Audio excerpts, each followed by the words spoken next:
A very good evening everybody. આજે હું બનાવવાની છું દરેક ગુજરાતીઓની મોસ્ટ ફેવરેટ આઇટમ જે છે દાલ ઢોકળી.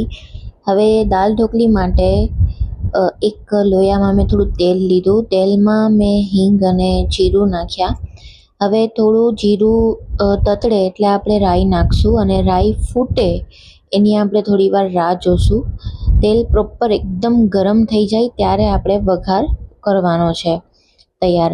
હવે સૂકા લાલ મરચાં છે, પ્લસ લીમડો છે મીઠો, લીલા મરચાં, આદુ અને લસણ મેં ઝીણા સમારેલા છે.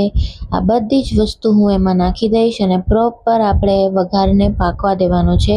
બહુ ઉતાવળ નથી કરવાની દાળ નાખવામાં, કે આ એક કહીએ ને કે ટિપિકલ ગુજરાતી દાળની અંદર મહત્ત્વનો પાર્ટ છે કે વઘારને તમે પાકવા દો, અથવા ઉપરથી વઘાર કરતા હો તો પણ પ્રોપર તમારે ઉકળવા પણ દેવાની દાળને અને પ્લસ વઘાર પણ કાચો ન રહેવો જોઈએ.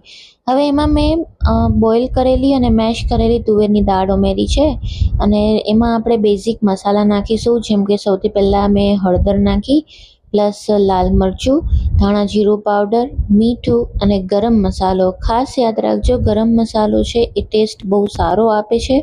બને તો તમે ના સ્કીપ કરતા, અધરવાઇઝ જો ટેવ ના હોય તમને નાખવાની તો તમે એને સ્કીપ પણ કરી શકો છો.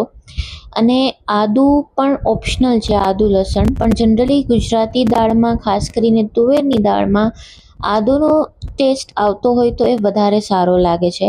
અને પ્લસ દાળ ઉકળતી હોય એમાં જ હું નાખી દઈશ આપણી જે ઢોકળી હોય એ. ઢોકળી જનરલી જેમ બધા બનાવતા હોય એમ જ મેં બનાવેલી છે. મસાલા બધા નાખીને લોટ તૈયાર કર્યો અને ત્યારબાદ એની ઢોકળીનો શેપ આપી દીધો. તમે કોઈ પણ શેપ આપી શકો, એવું નથી કે કોઈ સ્ક્વેર કે રેક્ટેંગલ કે ટ્રાયંગલ જ શેપ હોય. હવે આપણે ધીમા તાપે એકદમ એને ઉકળવા દઈશું. ઢોકળી પણ પાકી જાય, કાચી ન રહે અને દાળ પણ એકદમ ગાઢ બની જાય.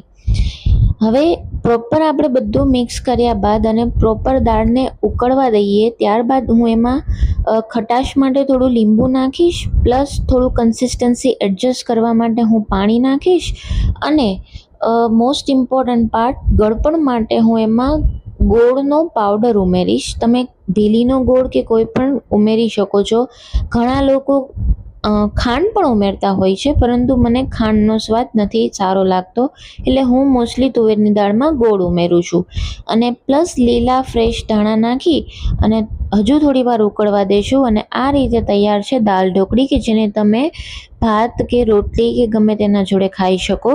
અને એ પણ એકદમ નાગરી સ્ટાઇલમાં કહીએ તો ઉપરથી ઘી રેડીને.